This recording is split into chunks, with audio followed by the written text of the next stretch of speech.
નમસ્કાર વિદ્યાર્થી મિત્રો. Commerce with Pradeep Panchal by Awabai high school Valsad, ધોરણ 12 સામાન્ય પ્રવાહ, વિષય નામાના મૂળ તત્વો, ભાગ 2, પ્રકરણ 4, નાણાકીય પત્રકોનું વિશ્લેષણ.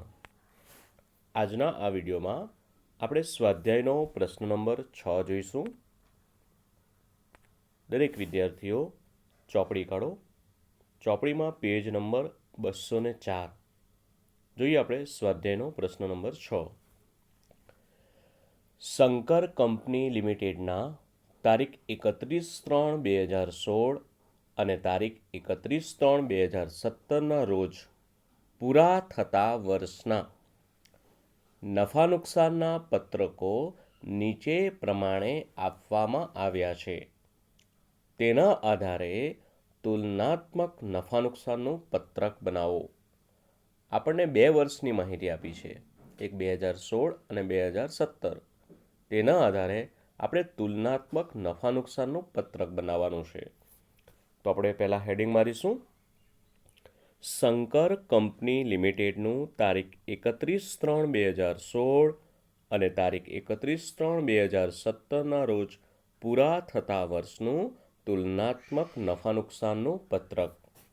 ચાલો હવે આપણે ખાના બનાવીએ. ખાના ખૂબ અગત્યના છે.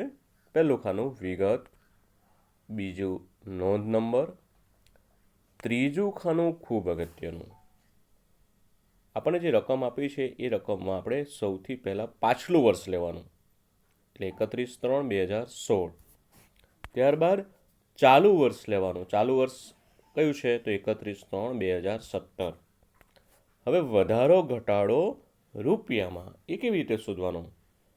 તો આપણે 31/3/2017ની રકમ આપી છે, એમાંથી આપણે 31/3/2016ની રકમ બાદ કરીશું, એટલે આપણને વધારો ઘટાડો રૂપિયામાં મળશે.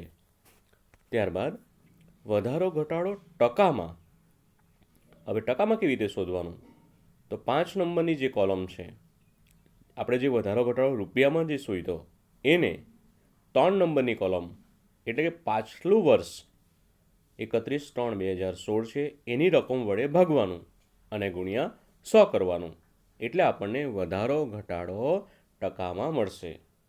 તો આપણે પહેલેથી જોતા જઈએ. ચાલો, પહેલું છે વેચાણની ઉપજ આપેલી છે. ચાલો, પાછલા વર્ષનું વેચાણની ઉપજ કેટલી છે?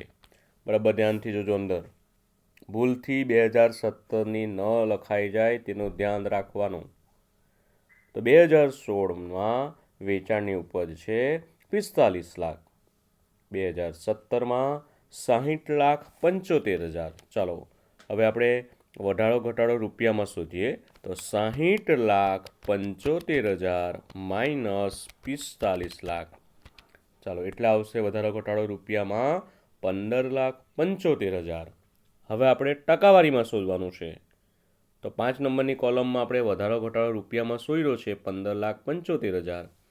હવે એને ત્રીજા નંબરની કોલમ કઈ છે? તો 45 લાખ, પાછલા વર્ષની રકમ જે છે તેના વડે ભાગવાનું. તો 45 લાખ વડે ભાગીએ આપણે અને ગુણ્યા 100 કરીએ, એટલા આવશે 35%. ચાલો, ત્યારબાદ અન્ય આવકો નંબર 2, અન્ય આવકો. અન્ય આવકમાં પાછલા વર્ષની અન્ય આવક છે 10 લાખ, ચાલુ વર્ષની આવક છે 7 લાખ. હવે આપણે વધારો ઘટાડો શોધીએ. તો 7 લાખમાંથી 10 લાખ બાદ કરીએ, એટલા આવશે 3 લાખ. ચાલો, આ 3 લાખ જે છે એ માઇનસમાં છે, તો આપણે એને કાઉન્સમાં લખવાનું. તો હવે આપણે ટકાવારીમાં શોધીએ. તો 3 લાખ ભાગ્યા 10 લાખ ગુણ્યા 100, એટલે આવશે 30%. એ પણ આપણે બ્રેકેટમાં જ લખવાનું. ચાલો, હવે વેચાણની ઉપજ અને અન્ય આવકો બેનો સરવાળો આપણે કરીશું, એટલે 3 નંબરમાં મળશે કુલ આવકો. ઘણા બધા વિદ્યાર્થીઓ આ ભૂલી જાય છે, પણ આ ખાસ તમારે ધ્યાન રાખવાનું છે કે વેચાણની ઉપજ પ્લસ અન્ય આવકો એટલે કુલ આવક મળશે આપણને. ચાલો 2016માં વેચાણની ઉપજ 45 લાખ છે અને અન્ય આવકો 10 લાખ છે, એટલે આવશે 55 લાખ. 2017માં 60,75,000 પ્લસ 7 લાખ એટલા આવશે 67,75,000. હવે 67,75,000માંથી આપણે 55 લાખ બાદ કરીશું, એટલા આવશે વધારો 12,75,000. હવે એ વધારો રૂપિયામાં છે, હવે આપણે ટકામાં શોધવું હોય તો 12,75,000ને 55 લાખ વડે ભાગવાનું અને 100 વડે ગુણવાનું, એટલે આપણને કુલ આવકમાં 23.18% વધારો થયો છે એમ કહેવાય. ચાલો ત્યારબાદ નંબર 4 ખર્ચાઓ. ચાલો ખર્ચાઓ જે આપેલા છે તે આપણે લઈશું.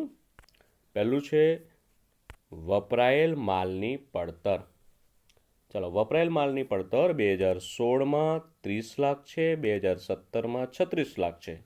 તો 36 લાખમાંથી 30 લાખ બાદ કરશું એટલે વધારો કહેવાશે 6 લાખ. હવે આપણે એને ટકાવારીમાં શોધવું હોય તો 6 લાખ ભાગ્યા 30 લાખ ગુણ્યા 100, એટલે ટકાવારીમાં આવશે 20%. ચાલો ત્યારબાદ નંબર 2 પુનઃ વેચાણ માટેની ચોખ્ખી ખરીદી. તો 2016માં આપેલી છે 2 લાખ અને 2017માં 2,70,000. હવે વધારો ઘટાડો આપણે રૂપિયામાં શોધીએ તો 270માંથી 2 લાખ માઇનસ કરીશું એટલે 70,000 આવશે.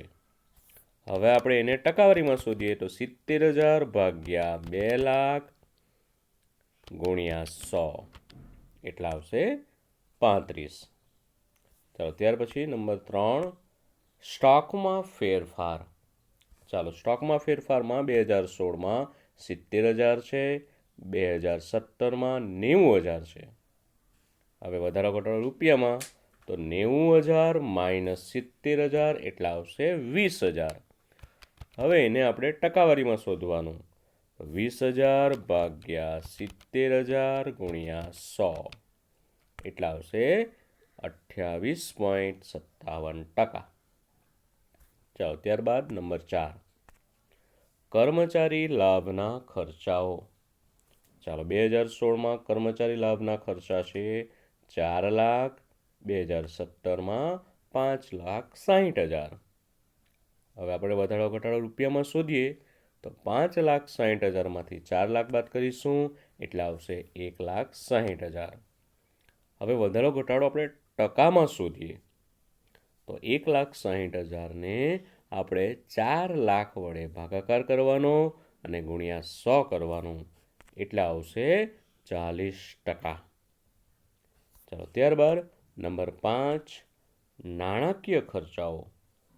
નાણાકીય ખર્ચાઓ 2016માં કેટલા છે 90,000 અને 2017માં 1,35,000. હવે 1,35,000માંથી 90,000 બાદ કરીએ એટલે આવશે 45,000. આ 45,000ને આપણે 90 વડે ભાગવાનું અને ગુણ્યા 100 કરવાનું, એટલે આવશે 50%. ત્યારબાદ નંબર 6 ઘસારો અને માંડી વાળેલ રકમો. ચાલો 2016માં કેટલો છે ઘસારો અને માંડી વાળેલ રકમ તો 70,000 અને 2017માં 1,05,000. હવે વધારો ઘટાડો આપણે રૂપિયામાં શોધીએ તો 1,05,000માંથી 70,000 બાદ કરીશું એટલા આવશે 35,000. હવે આપણે વધારો ઘટાડો ટકામાં શોધવાનો છે તો 35,000ને આપણે 70,000 વડે ભાગીશું અને ગુણ્યા 100 કરીશું એટલે આવશે 50%. ચલો હવે આ બધા ખર્ચાઓનું આપણે ટોટલ કરીએ. કુલ ખર્ચાઓ. ચાલો કુલ ખર્ચામાં પહેલાં 2016નું કરીએ આપણે તો 30 lakh plus 2 lakh plus 70,000 plus 4 lakh plus 90,000 અને પ્લસ 70,000, એટલે ટોટલ આવશે કુલ ખર્ચાનું 2016નું 38,30,000. એ જ પ્રમાણે 2017નું શોધીએ આપણે. તો 36 lakh plus 2,70,000 plus 90,000 plus 5,60,000 plus 1,35,000 plus 1,05,000 એટલે 2017ના કુલ ખર્ચ આવશે 47,60,000. હવે 47,60,000માંથી 38,30,000 બાદ કરીશું એટલે આવશે 9,30,000. એટલે ખર્ચમાં વધારો થયો, રૂપિયામાં 9,30,000. હવે ટકાવારીમાં શોધીએ તો 9,30,000ને આપણે 38,30,000 વડે ભાગીશું અને ગુણ્યા 100 કરીશું એટલે આવશે 24.28%. એટલે કે કુલ ખર્ચમાં પાછલા વર્ષની સરખામણીમાં ચાલુ વર્ષમાં 24.28%નો વધારો થયો છે એમ કહેવાય. ચાલો ત્યારબાદ નંબર 5, આવકવેરા પહેલાંનો નફો. એ કેવી રીતે શોધવાનું? તો કુલ આવકોમાંથી કુલ ખર્ચાઓ બાદ કરીશું. જે રેડ કલરમાં છે, જો ઉપર ને નીચે આપણે શોધ્યું. કુલ આવક 2016માં 55 લાખ છે, એમાંથી કુલ ખર્ચાઓ 38,30,000 બાદ કરીશું એટલે આવશે 16,70,000. 2017માં શોધીએ 67,75,000 માઇનસ 47,60,000 એટલે આવશે 20,15,000. હવે વધારો ઘટાડો પણ શોધીએ આપણે. તો 12,75,000માંથી 9,30,000 બાદ કરીશું એટલે આવશે 3,45,000. હવે 3,45,000ને આપણે 16,70,000 વડે ભાગીશું અને ગુણ્યા 100 કરીશું એટલે ટકાવારીમાં મળશે 20.66. ચાલો ત્યારબાદ નંબર 6, બાદ આવક વેરો 30%. અને જણાવ્યું છે કે આવક વેરો આપણે 30% ગણવાનો છે. તો 16,70,000ના 30% આવશે 5,01,000. ત્યારબાદ 2017માં 20,15,000 ગુણ્યા 30% એટલે આવશે 6,04,500.